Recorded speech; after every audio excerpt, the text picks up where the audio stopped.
상당히 어렵습니다. 그래서 처음 뭐 길버트, 가우스 이런 분들부터 시작을 하는데 결정적인 것이 이 마이클 패러데이 선생님이십니다. 이분은 전자기 요도 법칙, 지금 발전소에서 전기를 발전시키는 그 원리를 발견하신 분인데, 이분은 정식 교육을 못 받으셔가지고 그냥 수학적인 지식은 전혀 없었습니다. 그러나 전기 쪽이나 화학 쪽의 그 실험은 그야말로 천재적인 그런 능력을 갖고 계셨던 분이고요. 1831년에 전자기 유도 법칙을 발견을 하게 됩니다. 그런데 이 패러데이 선생님의 책을 보시면은 그림과 설명뿐입니다. 수식은 전혀 나오지 않습니다. 수학적인 지식이 없었기 때문에 그렇죠. 그런데 이때가 1831년도가 철종이 즉위하는 해가 되겠습니다. 1831년에서 1864년도인데 약 33년간 재임을 하죠. 그런데 공교롭게도 맥스웰 선생님께서 맥스웰 이퀘이션을 집재성한 게 1864년도입니다. 딱 맞아 떨어집니다. 1831년과 1864년. 근데 이 1864년이라는 이 연도는 이 맥스웰 선생님께서 이 4개의 연립으로 된 미분방 정식을 공표를 하시는데요. 이게 잘 알려져 있는, 물리학 분야에서는 잘 알려져 있는 맥스웰 이퀘이션입니다. 4개가 연립으로 된 미분방 정식입니다. 그래서 전하를 가정해서, 전하 로우라는 요거 가정해서 이론 체계를 만드는데요. 전기현상, 자기현상 다 설명할 수 있는 이론 체계가 구성이 되는데, 실험 결과하고 잘 맞아 일치하더라, 잘 맞아 떨어지더라. 그래서 이 이론 체계를 우리는 현상론적 이론 체계 이렇게 부르고 있습니다. 그래서 맥스웰 선생님께서 이 4개 열립 미분방 정식을 말씀하시고 and then there was a light라고 합니다. 여기 빛이 있다 그럽니다. 이 맥스웰 이퀘이션을 가지고 요 전기장이나 자기장을 소거를 하게 되면은 헬름홀츠 이퀘이션이 유도가 되는데, 그게 바로 파동을 나타내는 파동방 정식이 됩니다. 그리고 그 이후에 1886년에서 88년간 3년간 하인리 헤르츠라는 이분이 이 전자파의 그 빛이 전자파라는 그 전자파스를 실험을 해서 증명을 하게 되는데요. 이게 이제 불꽃 방전 실험이라는 게 됩니다. 그래서 1886년부터 시작이 되어 가지고 완성이 88년도에 완성이 되는데, 이 연구를 시작하게 된 것은 헤르츠 선생님의 은사였던 헬름홀츠 선생님의 권유에 의해서 그 당시 베를린 아카데미 현상 공모 논문 공모가 있었는데 거기에 한번 도전을 해봐라 한, 거기서부터 시작이 됐습니다. 1888년도가 이제 우리나라 고종 24년이 되겠는데, 일본에서 메이지 20년입니다. 그래서 이 독일에서 헤르츠 선생님이 불꽃 방전 실험으로서 빛의 맥스웰 이퀘이션이 맞다는 걸 증명하고서 1년 후에 1889년도에 일본에서는 나가오카 한타로라는 이분이 그 재현 실험을 합니다. 출시를 하게 됩니다. 그 이후에 마르코니라는 분이 1895년도에 대서양 횡단 통신을 가능하게 하죠. 그래서 1909년도에 노벨 물리학상을 받게 되는데요. 이 맥스웰 선생님이나 패러데이 선생님이 노벨 물리학상을 못 받은 이유는 이 노벨 물리학상이 1901년도부터 시작이 됩니다. 그래서 렌트겐이 엑스선 발견으로 첫 노벨 물리학상을 받게 되는데요. 이 마르코니 선생님이 1909년도에 노벨 물리학상을 받는데, 이때부터 이제 이 무선으로 정보를 보낼 수 있다는 게 이제 알려지기 시작했는데, 이게 상업적으로 첫 성공한 사례가 되겠는데, 이 공로로 물리학상을 받게 되죠. 그래서 라디오 사이언스란 말이 이제 생겨나게 됩니다. 그래서 라디오라는 것은 그냥 우리 라디오라는 뜻이 아니고 그게 무선이라는 의미가 되는데 무선으로 정보를 보낸다 하는 의미가 있습니다. 그래서 와이어리스 트랜스미션이 아니고 와이어리스 커뮤니케이션이 아니고 라디오 사이언스라는 용어가 지금도 통용이 되고 있습니다. 그래서 이 마르코니 선생님의 그 업적이 많이 이제 전승이 된 거다. 그래서 최근에 제가 이 마르코니 선생님께서 사용한 이 당시에 여기 오른쪽에 있는 이 장치가 되겠습니다만은 요즘은 다이오드라는 게 쉽게 만들어져 사용되고 있는데 그 당시는 브랑리라는 분이 생각해낸 코일러라는 게 있습니다. 코일러라고 그러죠. 보통 코일러라고 그러는데 아주 작은 금속 분말을 유리관 속에 집어넣어 가지고 전파를 이렇게 불꽃 방진을 보내면은 불꽃 방진이라면 거기에서 전자파가 발생되는데 그게 부딪히게 되면 그게 전류가 흐르게 됩니다. 그런데 유리관 속에 금속 분말을 집어넣어 가지고 양들이 저항을 측정해 보면 무한대가 나옵니다. 우리가 상상하지 못한 그런 이상한 현상이 나타나는 거죠. 그런데 거기에 교류 전파가 부딪히게 되면은 도통이 됩니다. 저항이 제로가 돼버려요. 근데 그 성질을 이용해서 이분이 이런 무슨 통신 장치를 만들게 되는 겁니다. 그래서 제가 한번 만들어 보았더니 역시 분말을 집어넣으니까 무한대옴이 나오고 전파를 집어넣으니까 도통이 되어버립니다. 그런데 이분께서 만드셨던 것은 볼펜심, 모나미 볼펜심 정도의 가는 유리관입니다. 그러니까 버니어 캘리퍼스로 제가 볼펜 내경을 측정을 해보니까 약 한 0.25mm가 나오는데, 거기에 이제 금속 가루를 집어넣는 거죠. 길이는 한 0.85mm 정도가 됩니다. 아주 작습니다. 그래도 그게 저항이 무한대가 되더라고요. 금속 분말을 집어넣는데. 그때 저도 참 신기하다, 그런 생각을 했었습니다. 예. 전자파의 어원을 보시면은, 맥스웰 선생님은 전자파라는 용어를 사용하지 않으셨죠. 그냥 undulation이라든지 disturbance라든지, 유전체 내에서의 요동, 이런 표현을 썼고요. 헤르츠 선생님만 하더라도 일렉트릭 웨이브라고 했습니다. 전기파라고 그랬습니다. 그런데 이 일렉트로 마그네틱 웨이브라는 것은 피츠제럴드 선생님이 1888년도 이후부터 사용됐다, 이렇게 지금 이제 알려져 있고요. 전자기파, 전기자기파, 전자파, 전파 다 같은 용어입니다. 자, 그러면 전파가 발견되지 않았더라면은 어떻게 되었을까? 이게 1890년대에 미국 필라델피아 거리 모습을 판화로 만들어져 있는 것을 제가 갖고 왔는데요. 아마도 이런 모습이었을 것이다. 선이 지하로 들어가든지 공중에 떠 있든지 하여튼 거미줄 사회가 되어 있을 것이다 하는 겁니다. 그래서 현재 우리는 이런 과정을 거쳐서 지금 4차 산업혁명이라는 그 시대를 맞이하고 있는데, 이 1차 산업혁명이 1784년도고요. 여기서 86년 이후에 1870년대 2차 산업혁명이 일어난다. 이 이제 공장의 컨베이어 벨트를 생각하시면 되죠. 그 이후에 전자산업 이게 부흥이 되고 해서 3차 산업혁명이 일어나게 됩니다. 이게 99년이 걸립니다. 그래서 69년 이후에 지금 4차 산업혁명까지가 약 47년 걸리는데, 이 2016년 WEF, 월드 이코노믹 포럼, 세계 경제 포럼이죠.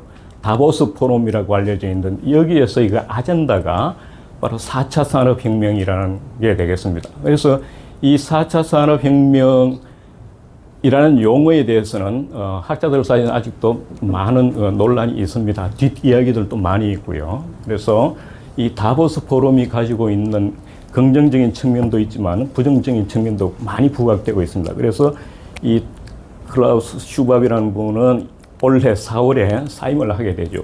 55년간 여기는 통치라고 제가 표현을 했는데 그야말로 통치를 한 겁니다. 여기에서 던져지는 아젠다들이 온 세계를 휘어잡는 거거든요. 경제적으로 모두 예속시켜버립니다. 15분 도시, 기후변화, 지구온난화 이런 아젠다들이 다 여기서 나온 것입니다. 그래서 지구온난화라는 게 먹혀들지 않으니까 이제 그게 기후변화로 체인지된 거죠. 그래서 이 최근에 작년인가요? 15분 도시라는 게 또 이게 어젠다가 던져졌는데 거기에 대한 것도 많은 부정적인 이야기들이 있어서 그 부정적인 이미지를 불식시키기 위해서 뉴시티라는 개념이 이제 최근에 생겨났습니다. 뉴시티라는 개념은 미국의 지금 그 X 누굽니까? 갑자기 생각이 안 나는데. 예? 앨런 머스크. 예, 앨런 머스크가 뉴시티라는 개념을 올해 이제 제안을 하게 됩니다. 그거는 포지티브 한쪽입니다. 근데 15분 도시는 굉장히 부정적인 측면이 많이 있습니다. 지금 그런 시대에 이제 우리가 살고 있는데요. 여기서는 4차 산업혁명에서는 무슨 기호가 있는데 3차 산업혁명의 연장선에 있다라는 표현이 어떻게 보면 맞습니다. 맞는데 무선이 없으면은 이 4차 산업혁명이란 이게 성립이 안 되는 거죠. 그래서 그런 측면에서 이제 저는 보고 있습니다. 자, 그러면은 맥스웰 이퀘이션에서 이게 이제 전기현상, 자기현상을 같이 설명하는 방정식이 되는데 이 전자기학이 난해하게 인식되는 가장 기본적인 이유는 전기현상과 자기현상에 관한 이 피지컬 픽처, 물리적 추상이 머릿속에 그려지지가 잘 않는다는 거죠. 그래서 굉장히 어렵게 느끼고 학생들도 이 맥스웰 이퀘이션이라 그러면 이제 전부 어려워합니다. 그래서 전자기학의 꽃은 무엇이냐 하면 전자파 이론이 됩니다. 전자파 이론. 이 맥스웰 이퀘이션 이후의 세계가 바로 전자파 이론이 되겠는데요. 이 전자파 이론에서 맥스웰 선생님, 헤르츠 선생님 이야기는 당연히 나오는 거고요. 그 이후에 조금 지나가지고 1905년도에 이제 아인슈타인 선생님께서 상대성 이론을 발표를 하게 되는데 이 논문 제목이 움직이는 물체의 전기역학에 관하여라는 제목이 됩니다. 그래서 1905년도에 아날렌 피지크에 이 논문이 게재가 되는데 독일어 원문으로 약 꼭 30쪽이 됩니다. 현대 논문들은 뭐 6, 7페이지로 그냥 막 만들어내지 않습니까? 30쪽이 됩니다. 그리고 1905년도 이 해에 후속 논문으로서 E = MC 제곱이라는 그 논문을 또 이제 발표를 하게 되는데요. 그게 이제 원자 핵폭탄으로 이어지게 됩니다. 그리고 여기서 보시면 30쪽의 그 논문 서론에 상대성 이론이 특수 상대성 이론이 되겠습니다만 그 서론에 요 두 번째 식 로테이션이 있고 이런 요 식에 대한 설명이 나옵니다. 서론 부분에서. 그런데 이 맥스웰 이퀘이션은 갈릴레이 변환에서 그러니까 일반 관성계에서는 갈릴레이 변환에서 다 만족을 하게 되는데 만족을 하지 않습니다. 이게.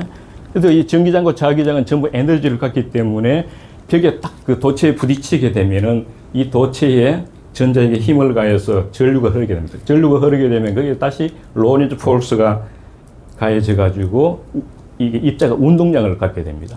운동량의 시간 변화가 곧 힘이기 때문에 이 식을 유도를 해보면은 바로 응력으로 연결이 됩니다. 그리고 맥스웰 응력으로 이제 바로 연결이 되는데요. 그래서 이 식은 에너지 보존 법칙도 만족하고 운동량 보존 법칙도 만족하고 가운동량 법칙도 다 만족하게 되어 있습니다. 근데 이것은 갈릴레이 변환에서는 문제가 있다. 그래서 그 로렌츠 트랜스폼으로 이제 연결이 되는 거죠. 그래서 그게 특수 상대성 이론이 되겠습니다. 그래서 맥스웰 이퀘이션에서 전자파 이론, 그 이후에 상대성 이론, 그 다음에 이제 양자론으로 이제 발전되게 되는데요.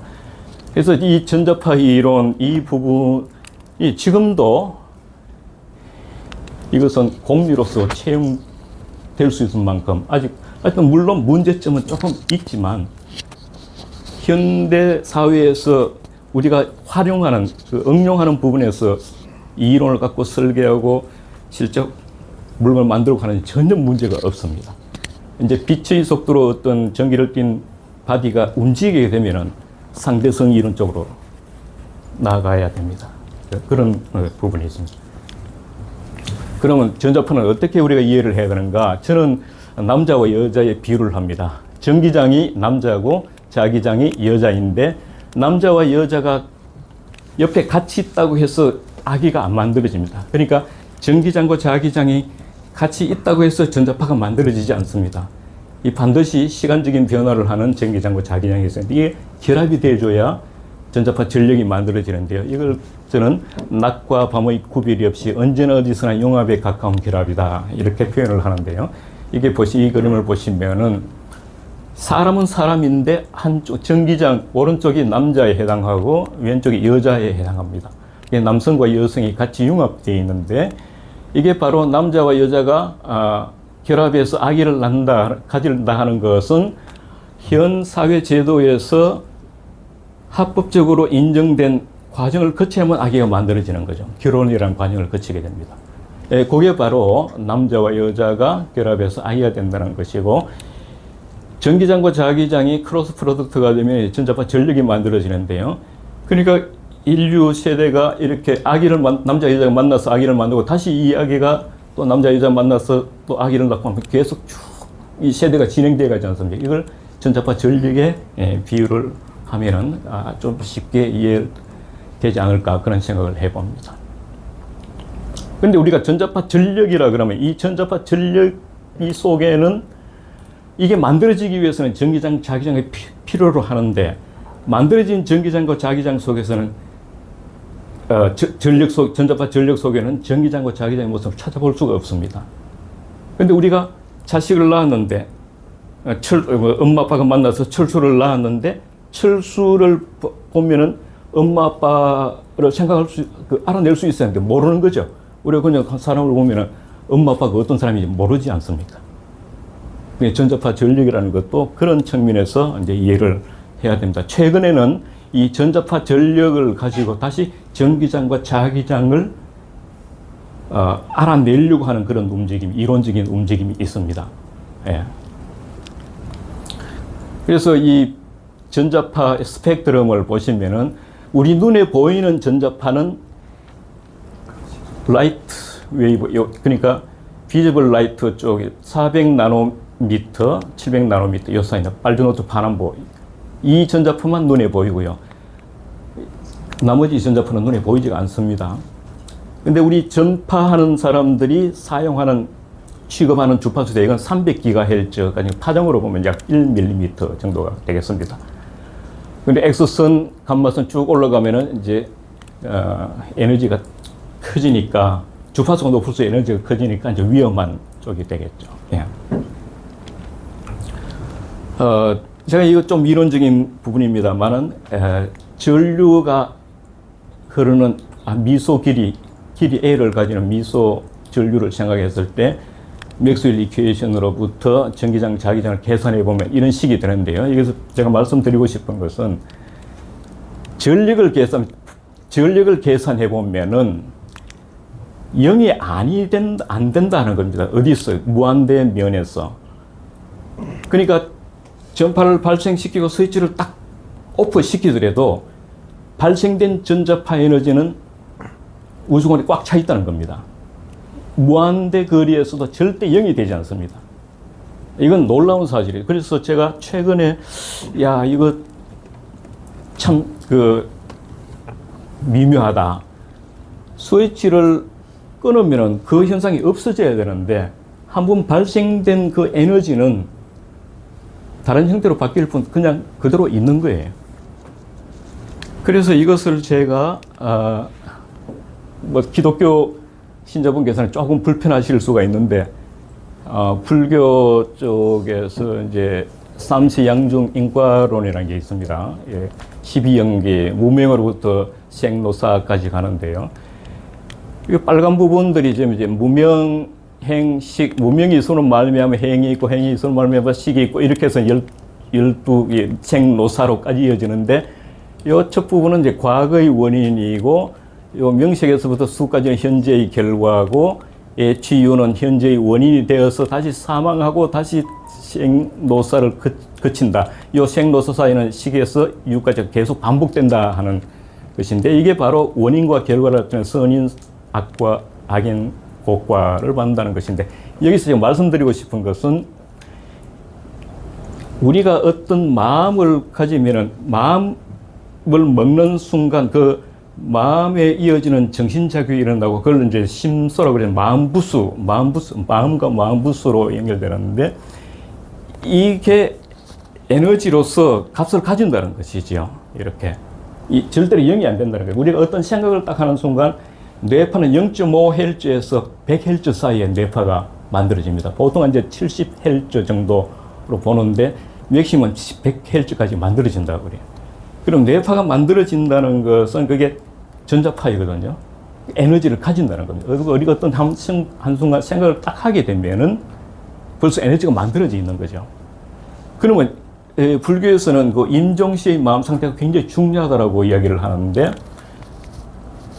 이 임종시의 마음 상태의 그 에너지가 그대로 어디로 연결되는가 하면, 요 무명행식, 식은 이제 무명에 의해서 업이 행해지고, 그걸 원인으로 해서 이제 식이 만들어지고, 요게 과거의 원인이 되어서 이제 정신과 육체가 만들어지면 10개월 동안 자궁 속에서 태아가 만들어지고, 눈기, 고이 다 형성이 되어서 출생을 하게 되는데요. 요 전에 그 식이 만들어지는 요때 요 에너지가 그대로 여기에 연결이 된다. 이걸 재생 연결식 이렇게 이제 불교에서는 부르는데, 제가 이 전자파 이론을 공부하면서 이걸 자세히 들여다보니까, 이게 바로 이거로 연결되는 게 아닌가. 윤회라는 게 이렇게 설명될 수도 있겠구나 하는 그런 생각을 해봅니다. 그래서, 이게 상위상존을 모든 그 세계 체계가, 이거 참 우리가 모르고 있는 부분들이 너무나 많구나 하는 그런 생각을 해봅니다. 그래서 이게 사춘이라는 뜻이, 이게 사춘, 이게 이제 가래의 애자인데, 우리 접착을 하게 되는 겁니다. 용몰신을 위해서. 그러면 이 사춘기 이후부터는 요 흉측이라는 단어를 썼는데요. 이게 동물이 교미를 생각하게 되면 흉측해진다고 그럽니다. 그게 이제 사춘이라는 뜻이라고 그러는데, 악과 분노가 여기서 이제 생겨나게 되고, 이게 전부 이거 행으로 이어지게 되고, 그것이 다시 원인이 돼서 또 식이 만들어지고 계속 윤회를 반복한다는 그런 게 되겠습니다. 그래서 전자파 이론을 하면서 전력을 계산해 보니까 절대로 0이 안 되더라 하는 거. 이게 굉장히 저는 쇼크였습니다. 제가 받아들이기는 굉장히 쇼크였습니다. 자, 우리나라의 주파수 정책, 주파수 관리는 크게 이제 그 과학기술정보통신부의 방송통신진흥원, 국립전파연구원 이런 곳에서 이제 주축이 되어서 운영되고 있는데요. 그냥 주파수가 있다가 아까 제목에서 제가 미래 자원이라고 표현을 했었는데요. 이게 자원이기 때문에 그냥 운영되는 게 아니고 국가가 개입을 하고 있습니다. 그래서 우리나라의 주파수 분배 도표를 보면 이거 안 보이죠? 주파수 이렇게 많이 사용돼. 이게 주파수 낮은 쪽에서부터 시작해서 쭉 이제 중파, 미디엄 프리퀀시 쪽에서 쭉 이렇게 텔레비전 쭉 이렇게 올라옵니다. 이쪽으로 내려올수록 하이 프리퀀시가 됩니다. 그래서 촘촘히 지금 다 꽉 차 있지 않습니까? 이게 전부 주파수로 사용하고 있는, 이게 자원이라는 거죠. 그래서 방송이 이 부분을 차지하고 있고. 그래서 이 부분 속에서 이동통신 사업자가 가지고 있는 주파수를 보시면은, 우리가 2G 때가 이제 2G 세대고 800MHz에서 900MHz, 이때 2G입니다. 그 SKT, LG, U+, KT 뭐 쭉 이렇게 있죠.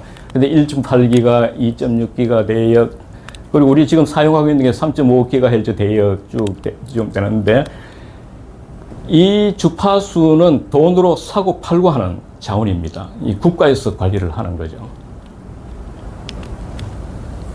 그래서 주파수는 최대한 사용되고 있기 때문에 추가로 어떻게 할당한다는 것은 불가능합니다. 그래서 기존 사용자가 내놓으면은 그걸 다시 또 돈 받고 또 팔고 하는 그런 형태로 될 수밖에 없습니다. 그래서 주파수에 대한 수요는 계속 커지고 있고요.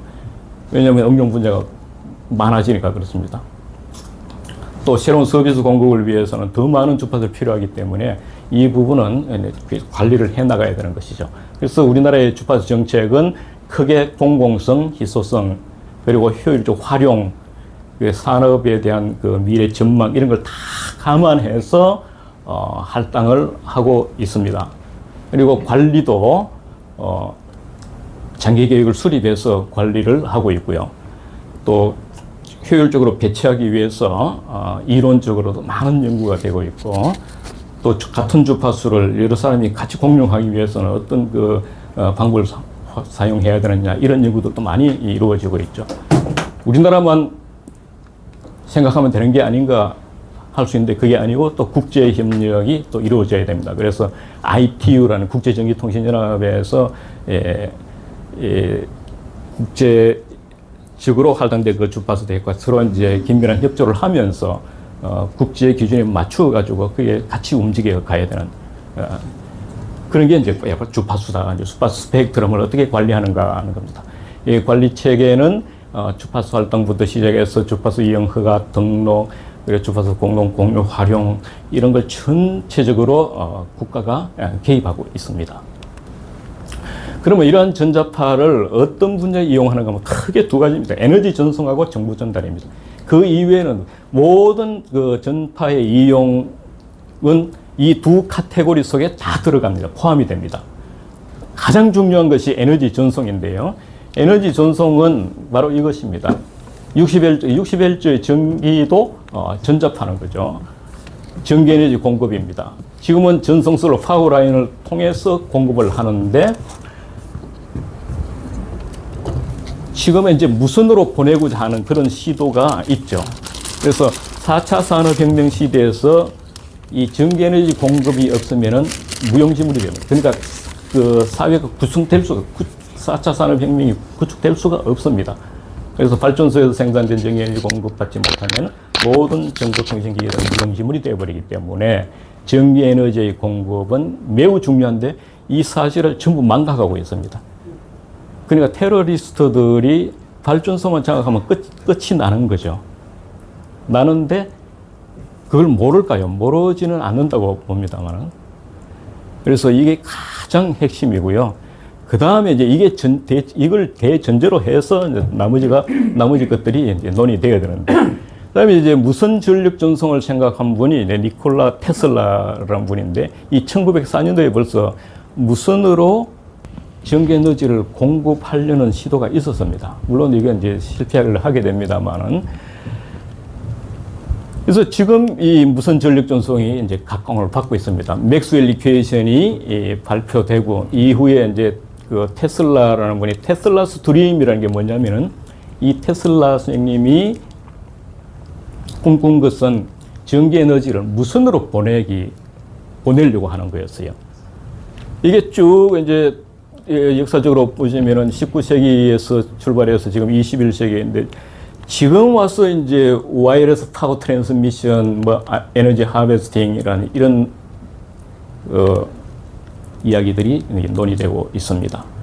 그래서 MIT 공과대학의 물리학과 교수님 몇 분이 이런 논문을 발표하게 됩니다. 그 루프를 2개 두고 한쪽에 전구를 달고 그 전구를 밝힙니다. 이거는 전기자기학이 일어나서 그대로 그 기본 이론에 불과하고 이런 논문들이 MIT에서 발표하니까 세계적으로 이슈가 되는 거예요. 사실 영남대 병원에서도 이공학팀에서는 체내에 에너지 공급하는데 루프를 썼어 이렇게 다 하고 있었습니다. 실제로. 예.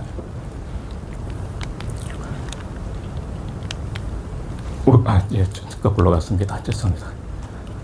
그 다음에 이제 에너지 전송 문제를 말씀드렸는데 지금은 이제 정보 전달 문제를 말씀드리겠습니다. 정보 전달은 지금 5G 시대라고 하는데 3.5GHz를 쓰고 있습니다. 이 3.5GHz. 파장이 약 한 9cm 정도가 되는데요.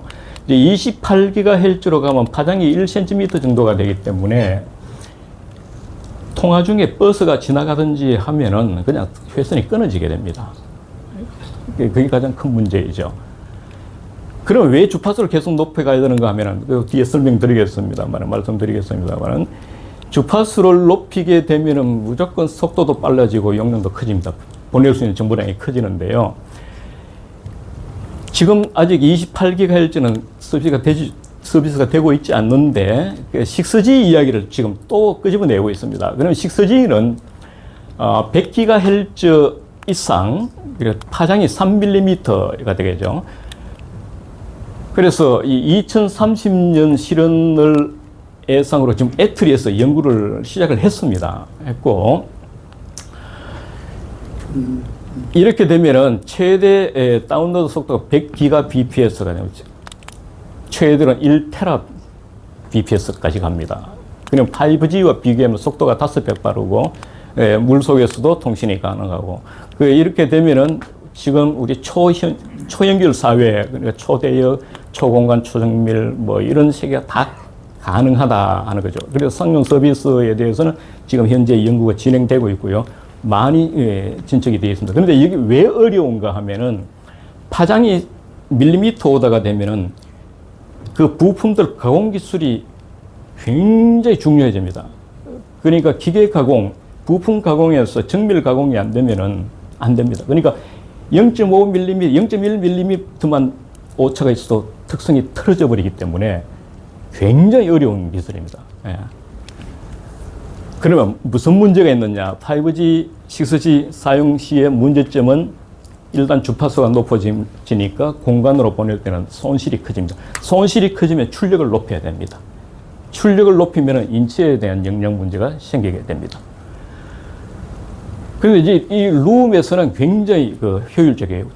천장에 하나 달아놓고 여러 사람이 쓸 수가 있습니다. 그런데 길거리에 이동하면서 이동 중에 사용하게 되면은 통신회선이 계속 끊어질 수밖에 없습니다. 그래서 생각해낸 기술이 뭐냐면은 스캐닝하는, 빔을 스캐닝하는 기술이 되겠습니다. 그래서 기지국에서도 이 전자파 빔을 쭉 스캔하고요.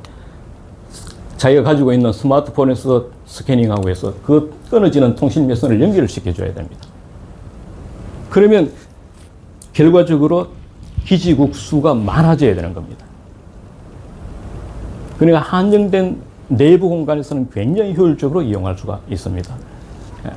그래서 이건 결국은 전자파 기술이 되고 안테나 기술로 이어지게 됩니다. 실현시키기 위해서는 이런 기술이 해결되어야만 가능하다는 거죠. 그럼 주파수가 높아지면은 어떤 장점이 있는가 하면은 주파수가 높아질수록 넓은 대역폭을 확보할 수 있다는 겁니다. 더 넓은 대역폭 확보하면은 더 많은 정보 전송이 가능합니다. 그리고 빠른 신호 변화는 결국 주파수가 높다는 건 변화가 빠르다는 거기 때문에 고속 데이터 통신이 가능하게 됩니다. 그래서 이 대역폭이 넓을수록 데이터 전송 속도가 증가하는데 이 이론은 벌써 C 꼴 B 로그 밑을 2로 하는 SNB 이렇게 나와 있는데 이게 바로 1948년도에 벨 연구소의 그 샤논 선생님이 발표한 정보이론에 근거한 겁니다. 이게 노이즈가 있어도 통신이 가능하다는 이론이 되겠고 밴드위드스 B가 커지면은 통신의 용량이 커진다 하는. 그래서 이때 샤논 선생님의 논문도요. 벨 시스템 테크니컬 저널이라는 그 연구소 논문지에 실렸는데 파트 1, 파트 2로 해서 전체 합쳐서 78쪽입니다. 논문. 요즘 같으면 책이죠. 요즘 그런 논문 받아주는 데 없을 거예요. 그냥 세계를 변혁시킨 결정적인 논문들이 전부 특수상대성 이론만 해도 30쪽이었죠. 샤논의 정보 이론만 해도 78쪽입니다. Mathematical Theory of Communication이라는 제목인데요. 제가 복사를 해보니까 이만큼 두꺼워요. 책입니다, 책. 그래서 요즘 이렇게 세태들을 보면은 6, 7페이지 아니면 2, 3쪽짜리 논문으로 막 찍어내지 않습니까? 논문 공장이 되고 있는 거죠. 예. 자, 지금, 영화 같은 거 한 편 빨리 다운로드 받고 보내고 하는 게 이제 우리가 요구하는 게 되겠는데, 6G로 가면 1000기가 bps 정도를 요구를 하게 되는데, 계속 트렌드는 높은 쪽으로 이행하고 있습니다. 이행하고 있는데, 밴드위드스, 그러니까 밴드위드스 지금 50GHz가 쭉, 아까 말씀드린 건 100GHz가 연구를 하고 있다고 말씀을 드렸는데요. 쭉 이제 계속 올라가고 있습니다. 이거는 뭐 어쩔 수 없는 그런 트렌드인데요. 문제가 이제 어디서 생기는가 하면은 스마트폰이든지 컴퓨터든지 PCB 기판에서 부품들이 장착돼서 물건이 하드웨어가 만들어지는데 이 PCB 패턴들이 가지고 있는 이 PCB 패턴들은 전부 전송론 트랜스미션 라인이 됩니다. 우리 학생들한테 물어봅니다. 전기공학 학생들은 컴퓨터 내에서 처리되는 신호가 직류냐 교류냐 이라면 전부 직류라고 이야기를 합니다. 그게 넌센스. 그러니까 직류가 아니고 펄스 신호가 디지털 신호가 01이니까 펄스 신호잖아요. 펄스 신호는 푸레 시리즈로 급수 전개하면 DC 성분부터 시작해서 아주 하이 프리퀀시 다 포함되어 있습니다. 그게 펄스 신호 속에는. 그러니까 그냥 전자파가 무수한 주파수를 가진 전자파가 여기서 진행되고 있는 거예요. 그리고 이건 몇 기가헬츠까지 한계냐 따져보니까 현재로서는 10기가헬츠가 맥시멈입니다. 그리고 6G로 가면 아까 100기가헬츠 말씀드렸지 않습니까? PCB가 정보 전송을 못하게 되는 거죠. 여기서 이제 문제가 생기는 겁니다. 그래서 지금 뭐 SK 하이닉스 이런 곳에서 HBM 이런 게 메모리 막 쌓아가지 않습니까? 층으로. 그건 전부 이 트랜스미션 라인 문제 때문에 아주 바로 비아호를 이용해서 이제 하려고 하는 그런 시도가 되겠죠. 그래서 1mm도 안 되는 그런 두께의 PCB가 휴대폰만 하더라도 2G, 3G 휴대폰만 하더라도 4층기판이 됩니다. 1mm가 4층으로 구성되어 있습니다. 그래서 전부 비아홀로 다 연결이 되는 거죠. 이 속에서는 무수한 전자파가 여기에 이제 공존하기 때문에 여러 가지 복잡한 문제들이 생기게 됩니다. 그래서 디지털 세계에서는 여기 보시면 이런 깨끗한 신호를 넣었는데 PCB 기판의 트랜스미션 라인을 거치고 어떤 전복 소자를 거쳐서 출력되는 신호를 보면 전부 찌그러지게 되는 거죠. 이 주파수 특성 때문에 찌그러지게 됩니다. 10GHz까지가 한계이기 때문에 100GHz를 집어넣으면 안 되겠죠. 그래서 이 다이아그램이라 그러는데 다이어그램이라 그럽니다만 눈같이 생겼지 않습니까? 아이 다이아그램입니다. 그러니까 이 두께가 얇을수록 눈이 클수록 신호 품질이 좋은 겁니다.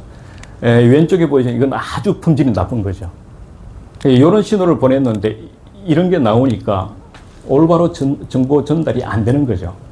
이런 데서 이제 기술적인 문제가 5G, 6G로 가게 되면은 아주 크리티컬한 문제들이 공존하게 됩니다. 이런 문제들을 다 해결을 해야 된다는 거죠. 그 다음에 이제 전파를 이용한 탐지, 천문, 전파 천문 이런 쪽을 한번 보시겠는데요. KF-21 A사 레이더라고 있습니다. Active Electronical Scanning Array 레이더 안테나인데 능동형 전자주사식 위성 배열 안테나 이렇게 번역을 하고 있습니다. 이게 이제 요 전투기 앞쪽에 요게 이제 레이더 안테나 A사 레이더 안테나인데요.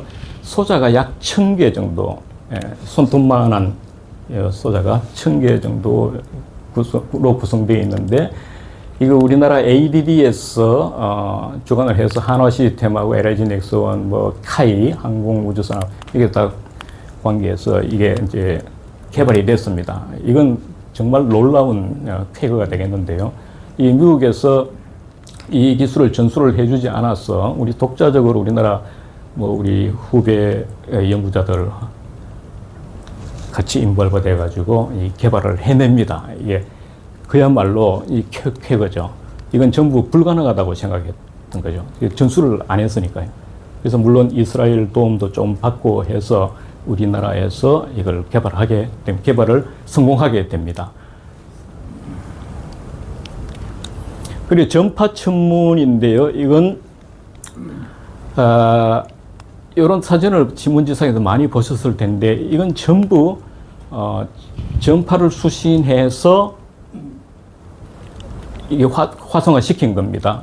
이거는 전자파를 이용해서 천문학을 한다는 거죠. 우리 광학 현미경을 광학 망원경을 사용하면 이제 영천에 있는 광학 천문대가 되겠는데요. 전파를 이용해서 우주를 탐험하는 그런 분야가 되겠는데, 우리나라에서는 연세대, 그 다음에 울산 대학에, 그 다음에 제주대학에 하나가 이렇게 설치돼서 코리안 VLBI 네트워크라는 게 있는데, Very Long Baseline Interferometer라고 해서 이거는 요 서울, 제주, 울산 여러분 요 삼각형 요게 여기 있네요. 여기서 한 450km 정도 되는, 여러분 그 어페추어가 굉장히 커지는 그런 안테나가 되어버립니다. 이걸 이용해서 이제 우주를 탐험을 하는데요. 이게 이제 왜 울산대로 가게 됐는가 하면은 서울은 연세대로 결정이 됐고, 이 당시가 이제 이상전 총장님 시절인데요. 이제 저를 부르시더니 그때 막 이제 총장님 되시고 나서 저 출장을 좀 다녀와야 되겠다. 그래서 우리 지금 그 상대 앞쪽 지금 그 공원이 좀 만들어져 있지 않습니까? 거기에 이걸 설치하면 어떻겠느냐 해서 그래서 제가 이 천문연구원에 이제 연구원들하고 이제 협업을 했는데, 알아보니까 우리 총장님이 원하시는 거하고 천문연구원에서 원하는 그 입지 조건이 맞지를 않았습니다. 그러니까 이 전파 천문대라는 것은 이 산 속에 있어야 되는 거죠. 주변 잡음이 없어야 되는데 상대 앞에는 차들이 계속 지나다니고 하기 때문에 그게는 절대 안 되는 거죠. 전파 천문연구에서는 거기에 설치를 할 수가 없는 겁니다. 그런데 총장님께서는 그 카테고리인 안테나, 이런 안테나가 쫙 있으면은요, 이제 보기 좋으니까 학교의 상징이 될 수 있겠다 해서 말씀을 하셨는데, 그는 제가 이제 보고 드리기를 전형의 입지 조건이 맞지 않습니다. 우리 학교에 한다 그러면 저 상수도원이 있는 그곳으로 산속으로 들어가줘야 되는 거죠. 그러면 학교의 상징이 안 되니까 학교에서 또 받아들일 수가 없는 거예요. 그래서 이제 울산으로 가게 된 겁니다. 그런 경위가 있습니다. 그 다음에 이제 의료 쪽인데요. 진단치료에도 지금 전자파를 이용하게 됩니다. 이건 애트리에서 유방암 진단장치를 이제 연구를 했고, 이걸 거의 상용화 수준까지 가 있는데요. 이게 이제 병원에 도입시키기 위해서는 굉장한 많은 절차, 까다로운 그런, 특히 이제 병원의 의사 선생님들은 이 부분에 대해서 굉장히 이제 민감하신 부분인데요. 시스템을 간략히 말씀드리면은, 특히 여성들 유방암 그 진단을 할 때 CT를 찍으면 젤 발라서 특히 남자가 문지르지 않습니까? 그러면 굉장히 불쾌하다는 거죠. 그래서 요 홀이 있는데 엎드려서 요 홀에 빠뜨립니다. 빠뜨리면 주변에 안테나가 이렇게 놓여져 있죠. 이 안테나를 활용해서 거기 하나의 안테나에 송신하고 나머지 안테나로 수신합니다. 스캐터링 되는 정보들을 수신을 하는데요. 그래서 돌아가면서 수신을 합니다. 그래서 영상을 얻게 됩니다. 그러면 이게 애트리에서 임상실험 결과인데요. 요 오른쪽이 정상 유방이고, 왼쪽이 이제 튜머가 있는, 암이 있는 그런 브레스트가 되겠는데, 정확하게 이 후처리까지 다 거쳐서 보면은 탁 나타납니다. 그런데 이게 전자파를 사용해서 진단장치를 구축하면 1억 원 이하로 가능한데, 엑스선 장비는 그 맥시멈 3억 원, MRI 장비가 30억. 그래서 이게 진단 비용도 차이 나고, 그래서 이제 이게 문제가 뭐냐면은 우리 그 의료 장비를 개발하든지 할 때는 이제 Good Manufacturing Practice GMP라는 게 있습니다. 그래서 이게 의료기기 제조 품질 관리 기준 적합 인증을 받아야 되는데 미국을 기준으로 하면 이게 미니멈 7, 8년입니다. 그래서 개발해서 신청하고 허가받고 하는 데까지 엄청난 시간이 걸리죠. 그 사이에 또 뭐 많은 사회 변화가 있을 수 있고. 근데 이거 이제 어떻게 되는가 하면 이론해석 과정은 이렇습니다. 이걸 인버스 프로블럼이라고 하는데요. 이게 측정된 데이터를 가지고 실제 이론 계산한 거하고 같이 비교를 해서 그 원래 그 있는 위치를 이제 찾아내는 거죠. 이런 과정을 거치는데 측정 데이터하고 이론 계산한 결과하고 이 전체를 미니마이즈 시키는, 그러니까 수학적으로 보면은 이건 글로벌 미니멈을 찾는 문제가 됩니다.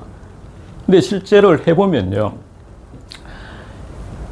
이 튜머가 있는 거, 원래 오리지널 프로블럼이 있으면은 여기 이제 튜머가 여기 있다라고 생각하고 예상하고 이제 실제 계산하고 실제로 또 만들어서 측정한 데이터를 집어넣어서 옵티마이제이션 시켜보면은 이런 형태가 얻어집니다. 그건 찾아지죠. 찾아집니다, 이게. 근데 이 차원으로 보면 이 튜머가 여기 이 위치에 있는데 이런 식으로 찾아지게 되는 거죠. 그런데 이게 지금 이거는 한 셀이 2cm가 되는데 의사 선생님들이 요구하는 사이즈는 2mm, 가로 세로 2mm, 2mm예요. 그러면 이 2cm 그러면 10배 아닙니까? 곱하기 제곱으로 엄청 그 이터레이션을 해야 되는 횟수가 늘어나게 되는 거죠. 그래서 요걸 계산하는데 연구실에 있는 PC 레벨 통상적인 PC 레벨로 하면은 한 일주일 정도 걸립니다. 그러면 한 5mm 정도로 가면은 뭐 6개월, 7개월 걸릴 수도 있는 거죠. 근데 의사 선생님들은 2mm의 분해능으로 5분 이내에 진단 가능해야 된다고 그래요. 그러면 스위치를 딱 넣고 딱 나와서 옷 갈아입고 딱 가서 앉으면은 결과가 나와가지고 선생님이 이렇습니다 라고 이야기해 줄 수 있어야 하는데 이게 지금 시간이 문제라는 거죠. 엄청난 그 반복을 해서 또 로컬 미니멈에서 딱 빠져버리면은 거기서 헤어나지 못하고 엉뚱한 결과를 내게 됩니다. 그래서 미니멈 여기도 있고 여기도 있는데 여기를 로컬 미니멈, 여기 이제 로컬 미니멈인데 글로벌 미니멈이라고 보고 이제 끝내버리면 이제 잘못된 진단을 하게 되는 거죠. 근데 그런 기술적인 문제들 이런 것들 다 이제 해결해야 될 그런 문제들입니다. 그래서 지금 엑스레이부터 시작해서 CT, MRI, PET 가지고 하고 있는데 지금 이머징 테크놀로지로서 메디컬 쪽에는 그 마이크로웨이브 토모그래피라고 하는 이런 분야가 지금 마이크로웨이브 300MHz, 300GHz를 사용해서 유방암 진단 장치 쪽을 지금 많이 연구를 하고 있습니다. 그다음에 이제 치료 쪽으로 보면은 전자파를 이용해서 암 치료를 하는데요.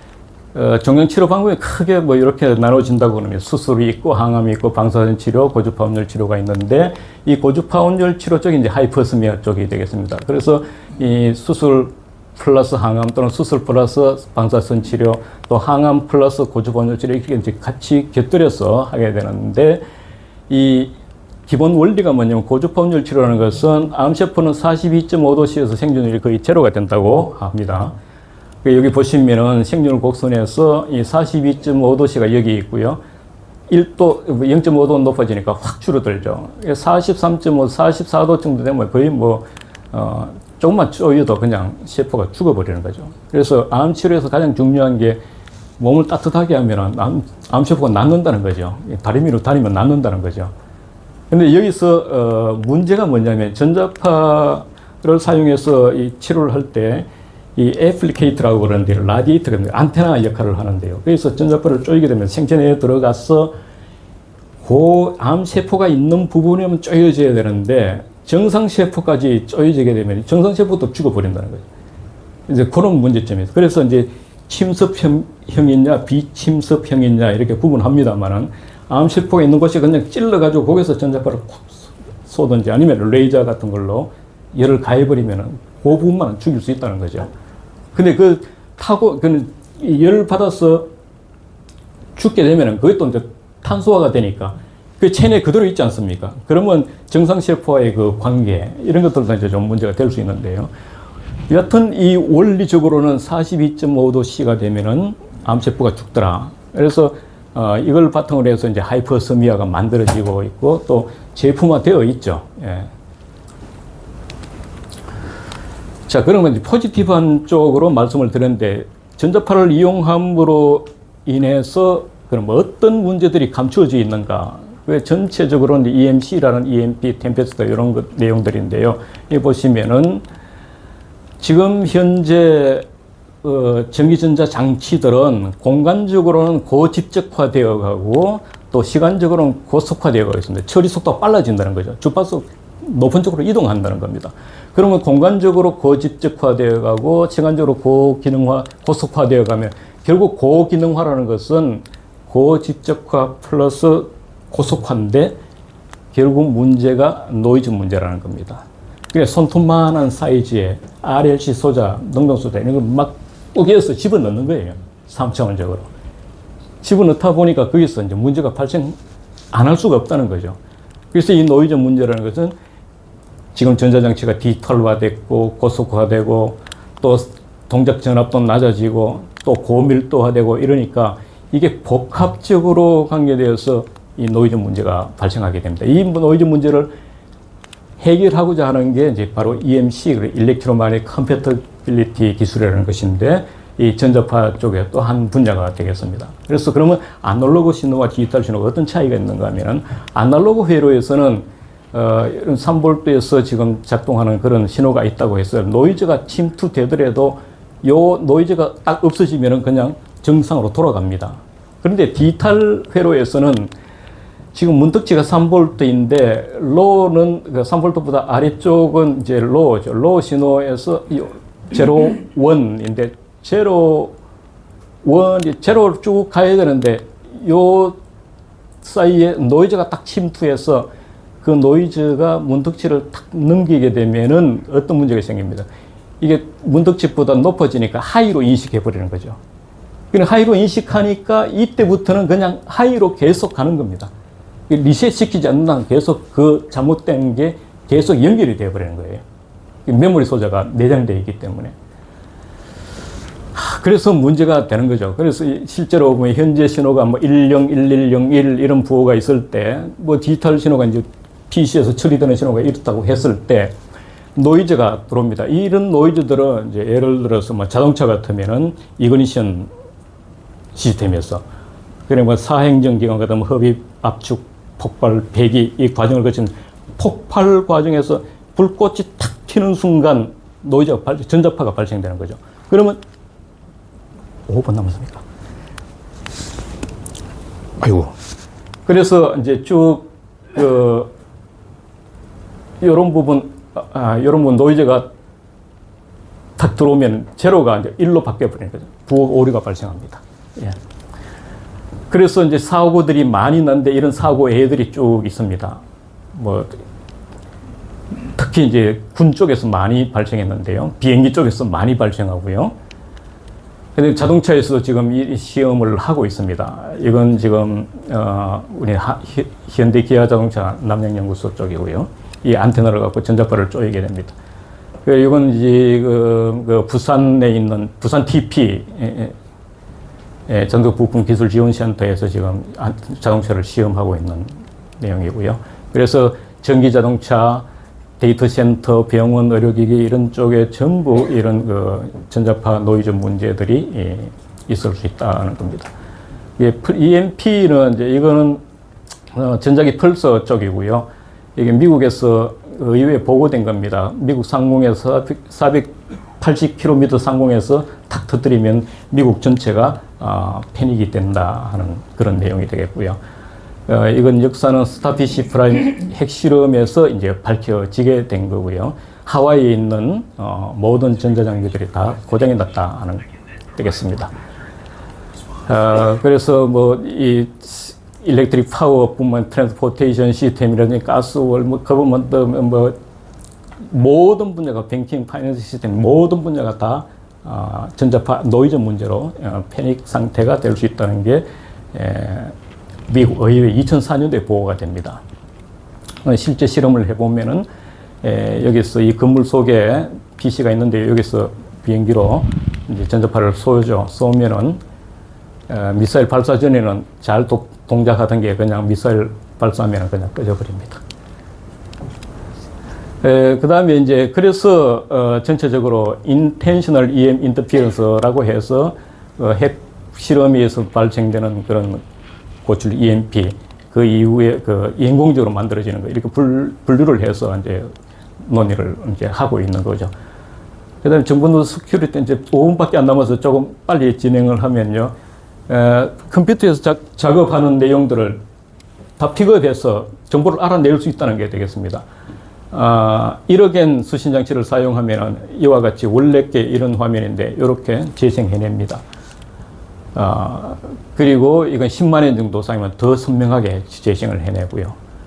제가 이제 도청 거리를 계산해 보니까 제가 뭐 러프하게 계산해 본 겁니다. 그러면 200MHz, 400MHz면 약 한 150m, 160m 정도 되면은 도청이 가능하다는 겁니다. 그래서 건물에서 대책을 이렇게 많이 하고 있습니다. 근데 건축에서도 지금 어떤 움직임이 있는가 하면은 뭐 이런 차폐창 안테나 전원수 통과하는 이런 설비 쪽에서 지금 한국건설기술연구원에서 내고 있는 거 보면은 정부 시설물들, 공관계물들, 이 건축 쪽에서도 이제 차폐를 해야 된다 하는 거고요. 근데 생체 영향 쪽으로 이제 여기가 이제 이슈가 되겠는데, 전기장과 자기장 쪼이게 되면은 A형과 B형이 있는데, 우리 A형은 우리 인체, 자기장이 인간에게 미치는 영향이 A형이 됩니다. 그 다음에 B형은 무조건 나쁜 것은 고기류는 무조건 나쁘게 되어 있습니다. 포지티브 면이 없으면 전자파 쪼이면 전부 나쁘게 작용하죠. 근데 우리 인간이 이 전기장, 자기장 쪼이게 되면은 좋은 쪽도 있고 나쁜 쪽도 그 위치가 어딨냐 하는 게 문제가 되겠죠. 그래서 시간, 주파수, 세기 이런 게 다 관계되기 때문에 굉장히 복잡해집니다. 그래서 남성이 여성보다 좀 둔감하다는 거, 전자파에 대해서 여성이 0.7mA를 감지를 하면 남성이 1.1mA. 함부로 덤비면 안 되는 거죠.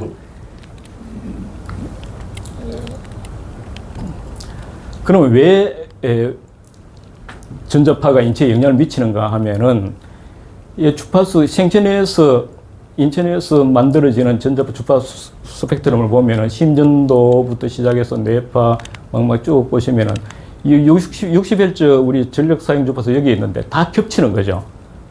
다 겹치기 때문에 60Hz의 전자파가 인체에 분명히 영향을 미칠 것이다 하는 겁니다. 그래서 쭉 이제 송전선로가 있고요. 지금 주의해야 될 게 지하에 송전선로 있는 거, 또 마이크로파우스 지방 쪽으로 하면 이제 핫스팟이 생긴다는 건데요. 그 이제 눈 쪽에 보시면은 이 핫스팟이 2.45GHz, 이건 와이파이 주파수가 되겠습니다. 저 수중제 뒤쪽에 온도가 제일 높아진다 이런 게 있고요. 남자나 여자나 5곳이 전자파 쪼이면 위험하다는 거, 열이 발생하면 단백질 변성 현상이 나타납니다. 그래서 전부 실핏줄이 적은 쪽 위험하다는 거고요. 그래서 보기 전에 문제가 전자파 안전기준 제정에도 경위가 문제, 모스크바 시그널입니다. 모스크바 있는 그 미국 대사관인데 여기에 1977년도에 사건이 터집니다. 그리고 하루 18시간씩 15 마이크로와트의 그 전자파를 쪼였다는 거죠. 그래서 이게 이제 메스꺼움, 두통, 임파선암 이런 게 나타나게 돼가지고 문제가 되기 시작했는데요. 그래서 러시아의 그 전자파 안전 기준을 보시면은 미국보다 한 1000배 정도 강합니다. 그래서 10 마이크로와트 per 제곱센티미터 기준인데 여기에 쪼여진 게 15 마이크로와트가 쪼여졌지 않습니까? 요걸 기준으로 해서 제가 이제 계산해 놓은 게 있습니다. 와이파이 사용할 때 떨어져야 될 거리, 그걸 한번 보여드리겠습니다. 실제 이제 그 미국에서는 82년도에 안전기준을 만들었는데요. 킬로그램당 4W의 전자파를 쪼이니까 동물이 종류에 개체에 관계없이 뭐 토끼든 쥐든 사람이든 관계없이 4W에서 문제가 생기더라는 거예요. 문제가 생기더라고요. 그래서 여기 안전율을 고려해가지고 10분의 1 안전율 고려해서 0.4W를 안전기준으로 정했습니다. 이걸 입사 전적으로 환산하면은 제곱센티미터 1mW가 되는데, 이 1mW 그냥 감이 없지 않습니까? 감이 없습니다. 그럼 뭐 어느 정도 되느냐 하면은, 대구대 앞에 그 외에 송신소가 있습니다. KBS 송신소가 있는데, 그게 100kW 출력이에요. 100kW 출력에서 20m 떨어지면 1mW가 됩니다. 제곱센티미터당. 네, 그렇게 생각하시면 됩니다. 그리고 이제 성인과 어린이가 있을 때 어린이가 성인보다도 더 전자파 흡수가 크더라. 그러니까 성장 발육이 있는 사람들이 더 문제가 된다 하는 것입니다. 기죽 전자파에서는 아래쪽이 좀 세고 한 10m 정도, 한 5m 정도 떨어지면은 크게 문제가 안 되더라 하는 거예요. 그거는 이 크너프 가이드라인, 국제인체보호 가이드라인을 기준으로 했을 때 그렇다는 겁니다. 그래서 이제 WHO에서 그룹 2B로 뭐를 지정했는가 하면은 60Hz 자기장하고 우리 휴대폰 전자파 RF하고 요거를 그룹 2B로 했고요. 60Hz 전기장 커피 이런 거는 좀 그룹 3로 분류를 합니다. 근데 원래 커피가 췌장암 발병 가능성이 있다고 해서 그룹 2B로 있다가 이걸 2016년도에 그룹 3로 딱 내려버려요.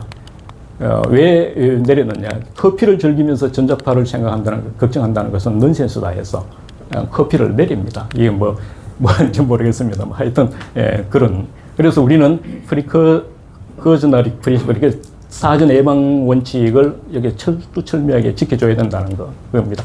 그 다음에 이제 와이파이 주파수, 우리가 2.4GHz, 5GHz, 6GHz까지 쓰고 있습니다. 그런데 전력으로 모스크바 시그널이 15 마이크로와트였지 않습니까? 요거를 기준으로 했을 때 지금 200mW를 사용하게 되면은 70cm 정도 또는 2.45GHz 집에 와이파이 사용할 때는 한 70cm 정도 떨어지면 괜찮습니다. 그런데 이제 책상 앞에 놓고 쓰든지 하면은 이제 문제가 될 수 있다는 거고요. 이동 중에 사용할 때는 이제 출력이 높아지게 됩니다. 높아지게 되고, 그러면 전자파 사용 진중하고 현명한 회피는 가능한가? 사실 전자파가 잘 이해가 잘 안 되는 게 이제 문제가 되는데, 아직도 전자파 방사 메커니즘 규명되어 있지 않습니다. 현재로. 그래서 알 것 같기도 하는데도 모를 것 같기도 하다는 거죠. 그래서 이 연구자에게 달려 있는데, 이제 누구나 가능한 연구가 있고, 그 사람이 아니면 할 수 없는 연구가 있고, 누군가는 반드시 해야 되는 연구가 있습니다. 그냥 누군가 반드시 해야 되는 연구는 국방 연구나 측정 표준 연구인데요. 보통 우리가 이걸 소홀히 하기 쉬운데, 이 부분은 사실 이런 분야에 연구하는 분들은 국가에서 성공 보수를 지급해야 된다. 저는 그렇게 생각하고 있습니다. 필요 없는 연구는 없습니다. 그래서 제가 요거 이제 진짜 가치, 개인의 판단 가치를 두고 봤을 때 어떤 연구자가 여기서 딱 끊긴 연구자가 있고, 또 여기까지 올라가서 끊긴 연구자가 있는데, 이걸 계속 끌어올려줘야 된다. 이건 뭘 나타내는가 하면요. 진짜 가치가 이만큼 있는데, 이런 레벨에 있는 사람은 요만큼밖에 판단할 수가 없어요. 가치를. 그런데 실제로 이런 D라는 요 가치가 이만큼 가치 있는 것은 아예 이런 사람은 생각도 할 수 없는 거죠. 개입이 있는 거예요. 근데 연구자도 이렇게 차이가 난다는 겁니다. 그래서 요 지점을 계속 끌어올려 줘야 된다는 거죠. 그런데 프로의 레벨이 되면은 바로 직선이 되겠는데, 이건 거의 우리가 불가능하다고 생각해야 되겠죠. 그래서 제가 이제 은퇴를 맞이하면서 한 1분 만에 끝내겠습니다. 조금 이제 한 1년 전부터 생각을 해보게 됐는데요. 그래서 수행에서는 대전제가 이제 출가라고 그러는데, 은퇴라는 걸 가만 생각해보니 출가하고 같더라고요. 그래서 제가 이게 우리 전자파학회에서 만나면 공부 이야기 하기를 좋아하는 그런 소규모 모임이 있습니다. 그래서 이제 정년을 맞이하면서 제가 올해 3월에 정년하고 나서 이제 발표를 하겠는데 연구 내용 빼고 이제 요 부분만 제가 발췌를 했습니다만은 독일 정치에서 전쟁 사유하라는 제목으로 이제 발표했는데 여기서 불가에서는 이게 수행의 대전제는 출가인데 출가 후에 비로소 수행이 의미를 가진다는 거죠. 근데 정연구가 비가니까야라는 5분 니까야 중에 비가니까에 이런 정연구가 있습니다. 그는 얼마 뒤에 작은 재산 또는 큰 재산을 모두 버리고 적은 수의 친척 또는 많은 수의 친척과 이별한 뒤 머리와 수염을 깎고 가사이를 입고 집에서 집 없는 곳으로 출가할 것이요라. 이게 정연구로서 계속 반복돼서 나옵니다. 출가 후에 독일 정처에서 그러니까 홀로 고요한 곳에서 골똘히 사유한 결과 부처님 제가 이러한 걸 알았습니다. 가르침을 주십시오. 이렇게 연결이 됐습니다. 그래서 깨달음을 얻고 싶으면 출가한 후 독일 정치에서 전정 사유하라는 거죠. 그래서 이걸 제가 알고 나서 연구자는 그러면 뭐냐? 그래 은퇴라는 게 뭐냐 생각해 보니까 연구의 대전제는 홀로가 되는 것이다. 탐구는 혼자 산다. 결국 혼자 산다는 거죠. 그래서 그는 얼마 뒤에 작은 연구실 또는 큰 연구실을 모두 버리고 적은 수의 동료 또는 많은 수의 동료와 이별한 뒤 세속적 직함과 굴레를 모두 벗어버리고 연구실에서 연구실 없는 것으로 떠나갈 것이요라고 제가 만들었습니다. 그래서 혼자가 된 후 독일 정치에서 전정사유 하면은 자연을 바르게 잘 이해하고 싶으면은 혼자가 된 후에 독일 정치에서 골똘히 생각하라. 이렇게 제가 만들어 봤고요. 그래서 정년이라는 것을, 은퇴라는 것은 직장을 떠나고 연구실을 비우고 혼자가 된다. 그렇지만 탐구할 대상 그대로 있고 책도 그대로 있고 종이 연필 컴퓨터 그대로 있습니다. 그래서 저는 이제 아까 앞에서 보여드린 누구나 가능한 연구, 그 사람이 아니면 할 수 없는 연구, 누군가는 반드시 해야 되는 연구에 추가를 해서 유행을 따르지 않는 그 은퇴자의 연구를 제가 하나 추가를 시켰습니다. 그래서 이건 뭐 저만의 그 생각이니까 뭐 존경하는 명예 교수님들 이런 말씀드리는 게 좀 외람됩니다만은 하여튼 제 그 은퇴를 맞이하면서 소감을 좀 잠깐 말씀드렸습니다. 그래서 완전한 출가의 육신은 아니더라도 정신적 출가의 행위는 가능할 것이기 때문에 독일 정치에서 전정사유에서 자연과 인간과 세상에 대한 바른 알을 이루기 위한 한 걸음이라도 내디딜 수 있도록 해야 되겠다 하는 게 제 다짐이었습니다. 이상으로서 마치겠습니다. 감사합니다.